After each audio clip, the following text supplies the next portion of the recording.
Assalamualaikum warahmatullahi wabarakatuh. Waalaikumsalam warahmatullahi wabarakatuh. Kami dari kelompok 3 akan mempresentasikan tentang anggaran produksi dan anggaran biaya produksi. Sebelumnya perkenalkan saya Mananya Siamarga dengan N23 10 4 saya 123 dan Saya Sudah Kesana dengan N23 10 4 1 1 1 20. Saya Putri Lestari dengan N23 10 4 1 1 1 20. Saya Israel Putra Purnama Suwarna dengan NIM 23 10 4 11 11 0. Saya Reno Karis Maulana dengan NIM 23104 111106. Yang pertama yaitu ada metode penyusunan anggaran produksi. Anggaran produksi adalah rencana perusahaan untuk menghasilkan produk perusahaan dalam jumlah yang sesuai dengan kebutuhan penjualan dengan mempertimbangkan jumlah persediaan pada awal dan akhir periode tertentu. Formula volume produksi yaitu volume produksi sama dengan volume penjualan ditambah persediaan akhir dikurangi persediaan awal. Metode produksi yaitu ada 3. Yang pertama metode produksi stabil, yang kedua ada metode persediaan stabil, yang ketiga metode fleksibel. Yang pertama metode produksi stabil yaitu suatu metode produksi di mana perusahaan menetapkan volume produksi yang relatif sama dari bulan ke bulan kecuali untuk bulan tertentu yang volume penjualannya Sekarang yang kedua yaitu ada metode persediaan stabil. Adalah suatu metode produksi di mana perusahaan menetapkan volume persediaan yang relatif sama dari bulan ke bulan kecuali untuk bulan tertentu. Yang ketiga ada metode fleksibel, yaitu suatu metode produksi di mana perusahaan menetapkan volume produksi yang berubah dari bulan ke bulan.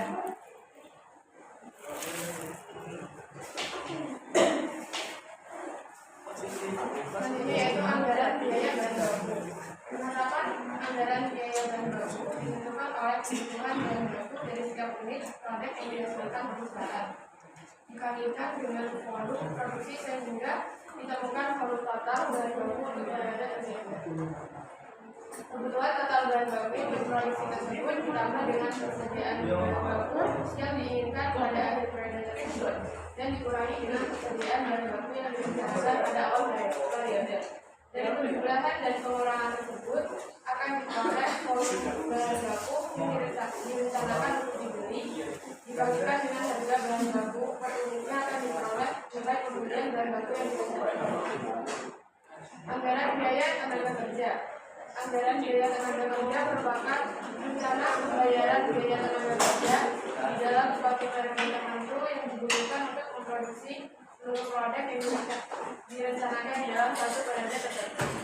Secara umum, untuk menghitung anggaran tenaga kerja, perusahaan tinggal mengajukan kondisikan dengan satuan tertentu.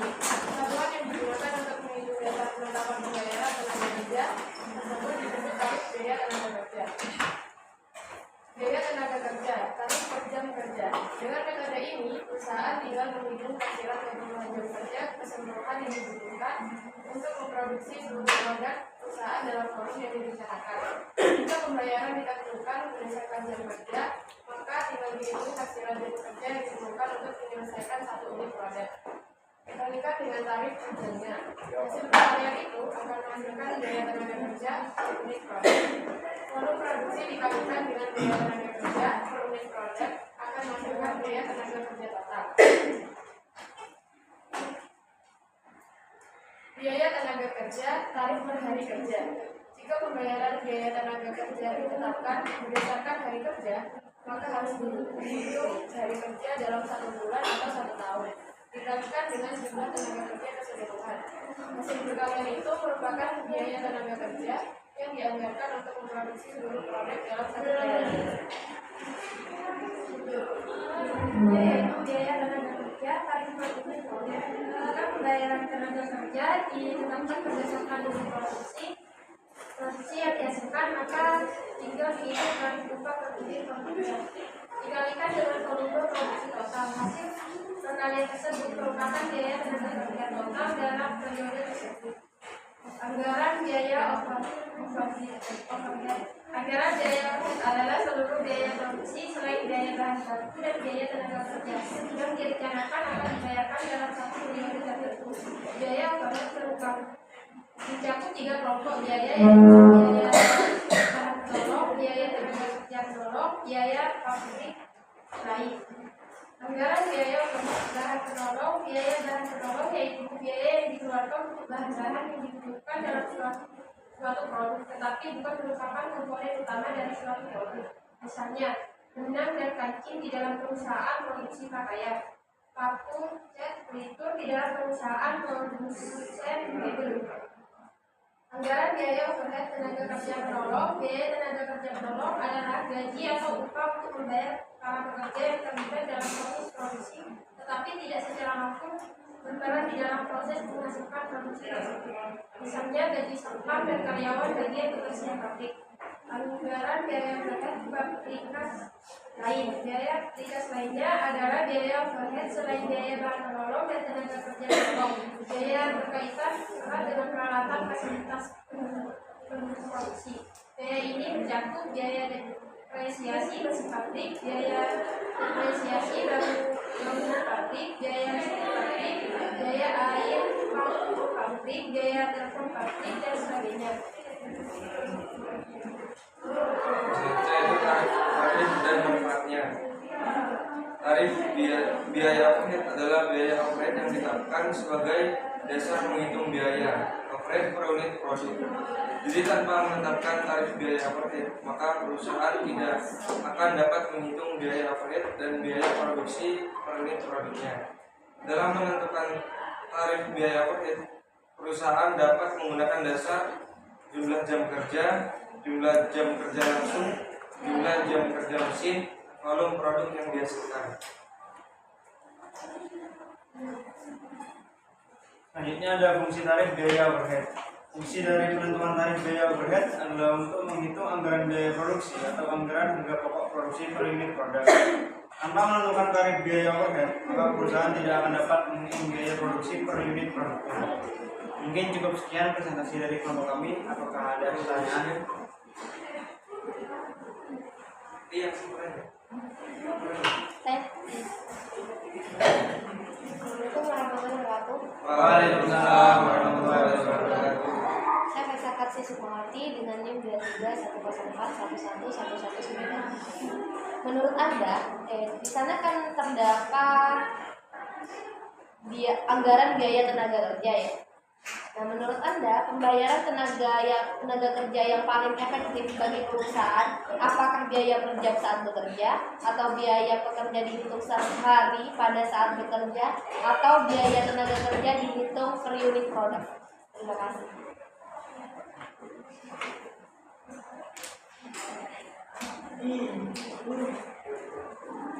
Ya, terima kasih atas pertanyaannya. Mungkin ada yang ingin tanyakan lagi.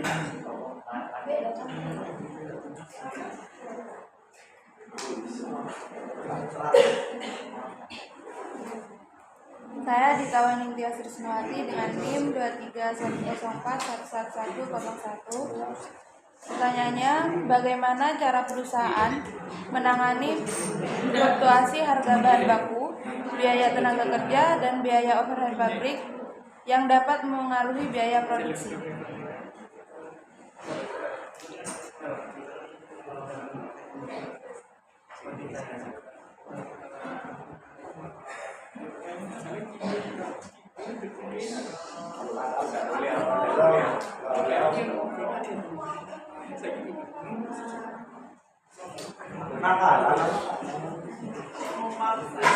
Aku loh boleh masuk.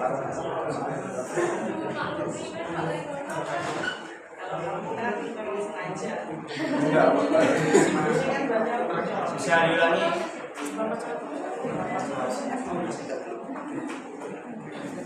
Ada lagi? Ya mungkin pertanyaan terakhir.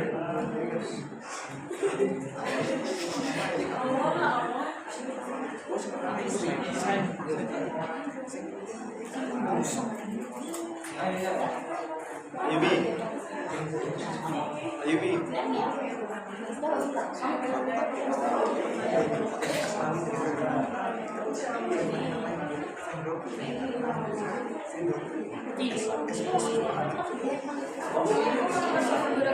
Waalaikumsalam warahmatullahi wabarakatuh.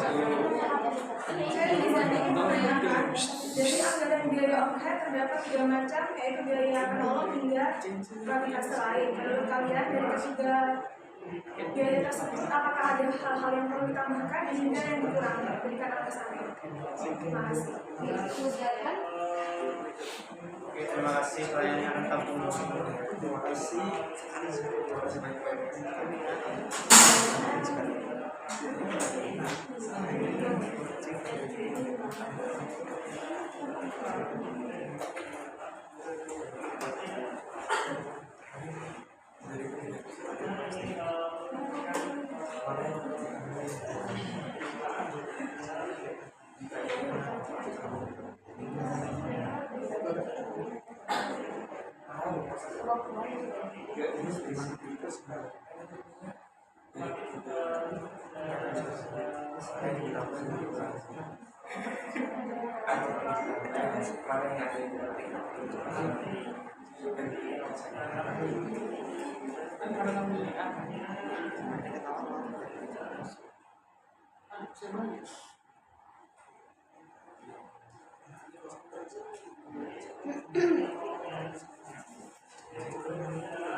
Ini kekirannya.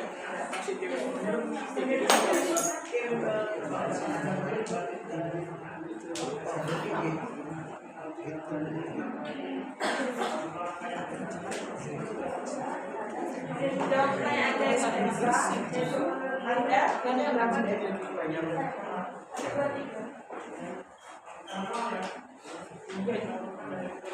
Menurut Anda, pembayaran tenaga kerja yang paling efektif bagi perusahaan apakah biaya kerja, saat bekerja, atau biaya pekerjaan dihitung sehari pada saat bekerja, Atau atau biaya per produk?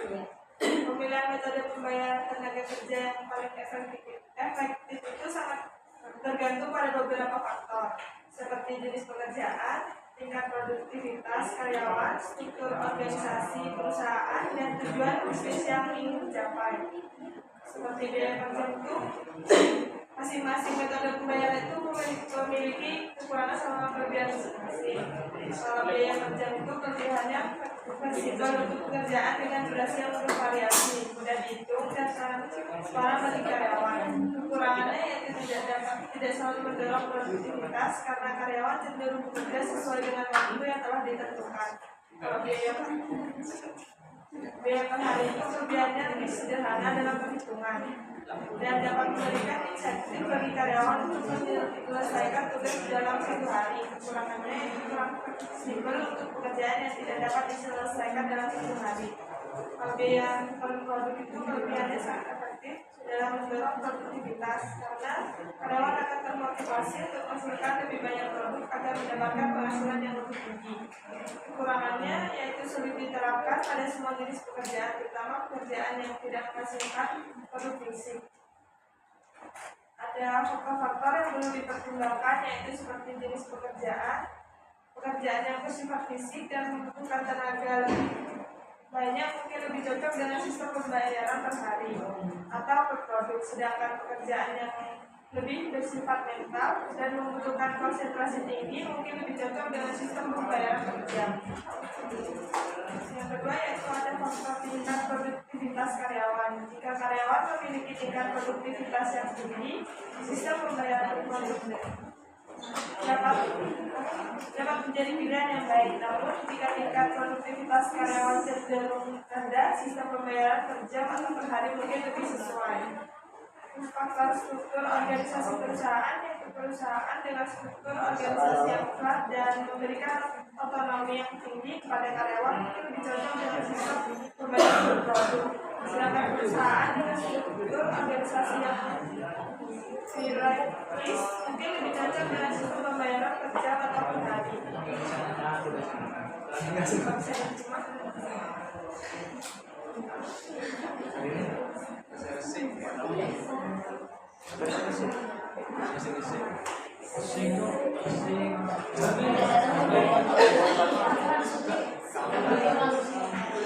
Kamu sudah terkiri.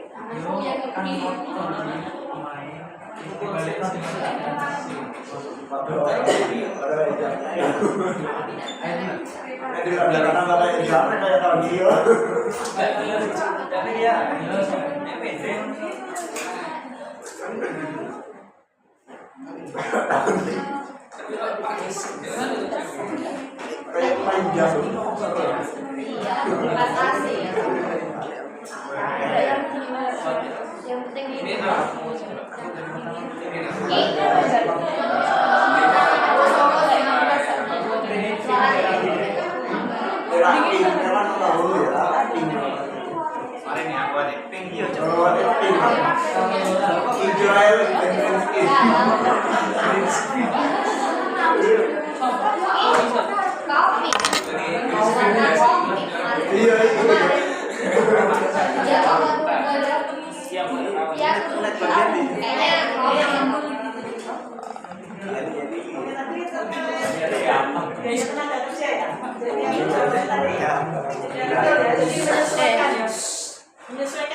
menyesuaikan dengan kebutuhannya. Seumpamanya contohnya buruh itu kan kadang sekarang dia datang besok nggak datang itu dibayarkannya pakai biaya per hari. Terus kayak jam juga mungkin hanya 4 jam. Kalau satu hari itu maksimal berapa jam sih deh? 8. Itu dihitungnya satu hari. kayak guru ya Bu. Dosen ini juga iya. Kalau dosen ini kan profesi ya, jadi diakumulasikan gitu ya. Nggak harus satu hari 8 jam. Tapi untuk yang general kan harus agak 7 jam atau 8 jam. Jadi menyesuaikan gitu ya. Untuk biaya tenaga kerjanya. Yang itu sudah jawab belum? Bagaimana cara perusahaan menangani fluktuasi harga barang, biaya tenaga kerja dan faktor eksternal lainnya yang dapat mempengaruhi biaya produksi.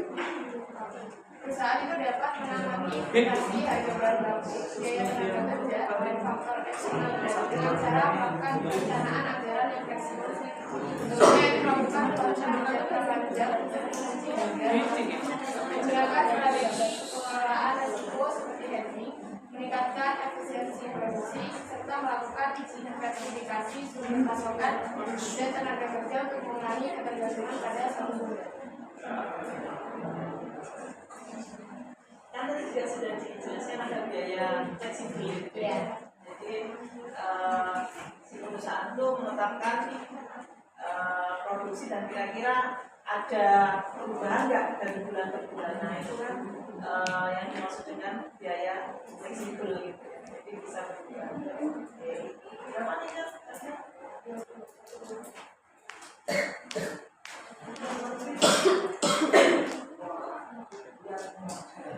Temennya yang lain boleh menambahkan dong. Saya akan menjawab pertanyaan dari Ibu Dani, yaitu mereka memberikan hal-hal yang perlu ditambah atau dikurangi dan alasannya. Dari ketiga, biaya overhead yang ada seperti biaya bahan penolong, biaya tenaga kerja penolong, dan biaya publikasi lain. Mungkin di sini maksudnya adalah kelemahan dan kekurangan dari komponen biaya overhead beserta solusi untuk mengatasinya. Yang pertama, dari biaya bahan penolong yaitu sudah dikendalikan. Lalu perubahan harga yang cenderung tidak stabil serta kualitas bahan penolong yang sangat beragam. Lalu yang kedua, biaya tenaga kerja penolong, yaitu efisiensi tenaga kerja penolong seringkali sulit karena tugas mereka bersifat pendukung. Yang kedua, motivasi tenaga kerja penolong mungkin tidak sebesar tenaga kerja langsung. Yang ketiga, fleksibilitas, yaitu jumlah tenaga kerja penolong yang dibutuhkan seringkali sulit diprediksi karena tergantung pada berbagai faktor seperti tingkat produksi dan kompleksitas produk. Dari biaya publikasi lain juga ada heterogenitas, yaitu mencakup berbagai jenis biaya mulai dari depresiasi hingga biaya utilitas. Lalu alokasi biaya publikasi lain ke produk tertentu seringkali membutuhkan perhitungan yang kompleks dan rentan dan biaya tersembunyi. Terkadang ada biaya tersembunyi yang sulit diidentifikasi dan diukur seperti biaya kerusakan mesin dan biaya pembuangan limbah. Dari kelemahan-kelemahan tersebut ada beberapa cara yang dapat mengatasi, yaitu standarisasi, menetapkan standar penggunaan bahan penolong dan prosedur kerja yang jelas. Yang kedua, sistem informasi, menggunakan sistem informasi yang terintegrasi untuk melacak dan menganalisis biaya overhead. Yang ketiga ada analisis biaya. Menganalisis biaya secara berkala untuk mengidentifikasi area-area yang perlu perbaikan dan anggaran, menyusun secara realistis dan pengendalian biaya secara ketat. Mungkin itu saja. Apakah dapat diterima? Pertanyaannya, apakah ada yang harus dikurangi atau ditambah ya dari ketiganya gitu? Misalkan ada sekurang itu cuma faktor pendukungnya aja. Apakah bisa dari hal-hal tersebut itu bisa ditambah atau harus dikurangi? Dari ketiga aspek tersebut itu kan Jadi kelompok biaya itu kira-kira 1, 2, 3 itu apa ada yang harus dikurangi atau ditambah?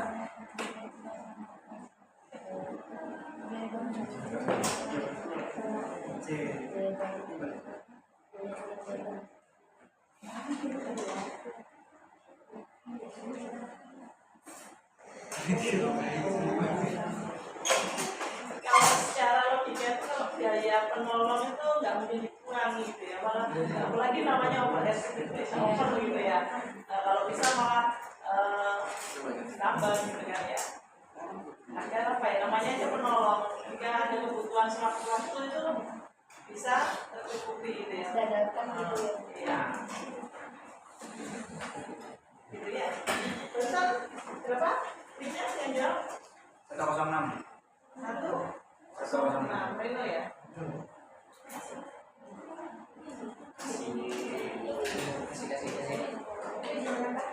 Boleh.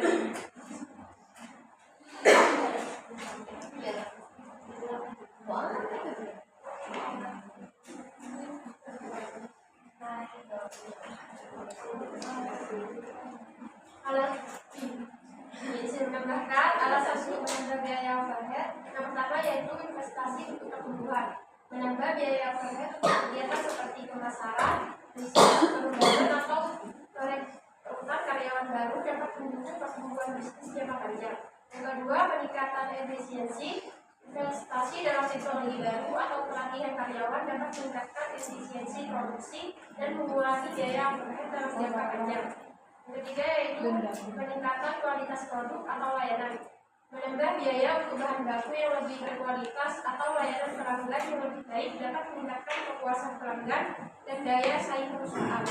Yang terakhir yaitu kepatuhan terhadap regulasi. Terkadang perusahaan perlu menambah biaya overhead untuk memenuhi peraturan pemerintah yang baru. Ya, jadi ya tetap nambah ya, nggak mungkin mengurangi. Oke, jelas sudah ya. Ada lagi? Ya, ini saya barusan telepon kelas ya. Kalian disuruh 8:30 kalian, 8:30 atau jam 9? Apa pesan? Literasinya. Itu kayaknya mulainya jam 9 suruh ke sana. Takutnya pas anak-anak itu datangnya jam 9:30 gitu. Wajib loh. Diakses. Kalian Ya betul ya. ada putri ya, satu lagi putri ya, satu lagi.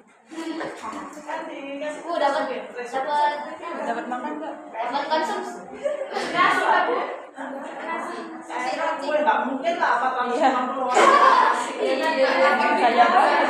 Cek yakin kalau Udah lama aja apa itu yang FBB kan ininya banyak.